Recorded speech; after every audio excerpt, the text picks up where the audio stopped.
I'm John Christian Naber from HPC 311 Kitchen Essentials. Today we'll demonstrate the proper way of sharpening a knife using a whetstone. These are the material needed. First, the chef knife. Second, the sharpening tools. And the last, the damp towel for stability. First, I position the knife at 15 to 20 degree angle and apply gentle pressure while sliding the blade forward.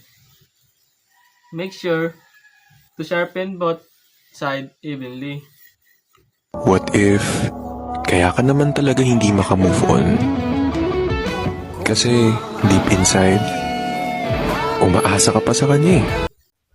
Now, I will test the sharpness using the paper. Bakit? Sino pa bang gagawa nito na may galit sa akin? Tingin mo gagawa ko para sirain yung mga pinaghirapan ko? Malay ko ba? Baka dahil sa galit mo, style mo lang magkunwaring okay ka, pero pagkatapos ng lahat, ipagbabasag mo lahat. Hindi galit akong galit! Pero wala akong rason para sirain yung mga pinaghirapan ko. Dahil gusto ko... This concludes my demonstration. Always observe your proper safety when handling knives. Thank you.